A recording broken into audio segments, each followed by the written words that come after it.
And something that I really like about your mentality is you're just doing the work. You're making it to the next meal. You have that Midwestern blue collar, treat people with kindness, but also I'm not just going to perceive the part on social. I'm going to live it. And I've always felt that and admired that about you. Thank you. Yeah, I think that um, I've been blessed this last 3 years really since starting Sisu that I feel like as we built a platform around Sisu and then have promoted the lifestyle around Sisu through my personal account, I view it as a privilege and I view it as something I need to steward. Um, I believe that there's two quality pieces to a leader. It's influence and competence, and not influence from like likes, impressions, but rather influence from the lens of, is this person influencing me to live a better life? Is this person making me an actual better person? Are they a leader? Are they leading through action and not just word? And are they doing it for the right reasons? I think like that level of influence is something that I take a massive responsibility over. And then the competence, which ultimately comes back to trust, is like, is this person, is this leader competent to be able to, get what I desire out of this?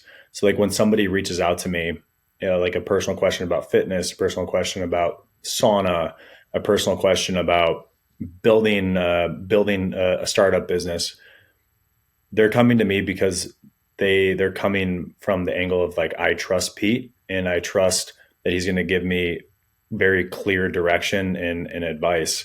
And to me, like through all the noise of everything, I think that those are the two things that I always make sure that resonates and comes out from social, from long form, is that we have to have a positive influence rooted in the right things. And we have to make sure that we're competent and trusted in what we are actually delivering. And those two things to me like help me not only be the person I am on social, but also the same exact person as I am in real life and vice versa. I personally am in alignment with what you just said.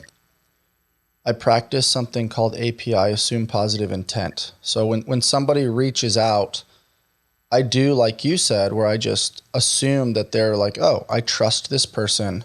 I want to have this conversation, and I want to powwow. I want to collaborate and kind of play ping pong back and forth.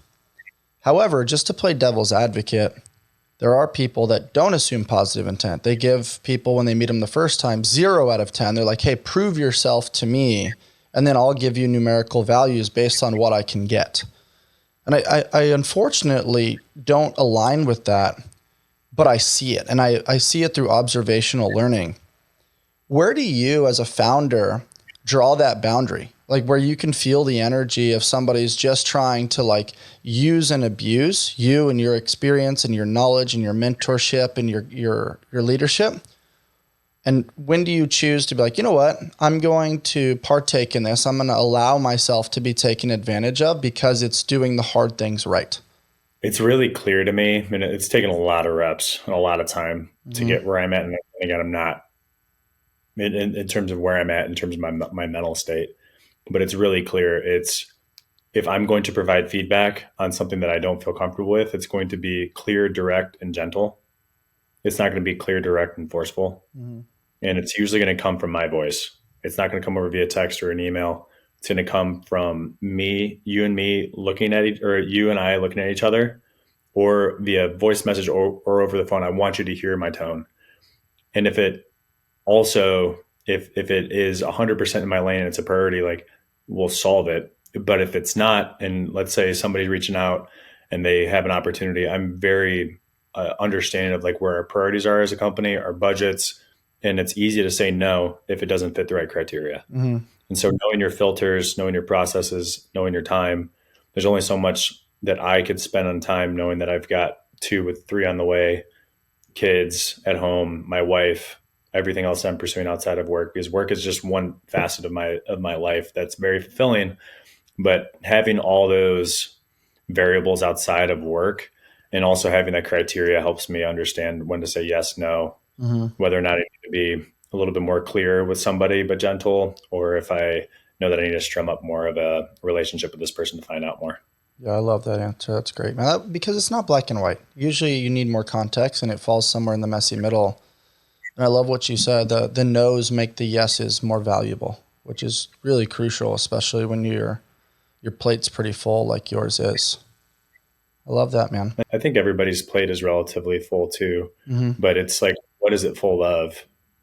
And is it quality nutrition? Is it quality every, like I think about like the analogy of the plate. Like if I'm going to eat something nourishing, like I'm not a trash can, so I don't want to throw trash into my system. I want something that's going to fuel me and give me energy. It's the same thing with my time. Like if I've got a plate and that's like the day and I'm filling that plate with the right things, it's going to fuel me and give me energy. And I'd rather be doing more things that make me feel like I'm saying hell yes versus I kind of want to do that. Hmm. So getting more people to feel like they're doing a hell yes and leaning on their passions, what makes them fulfilling. That's what we need to lean on more.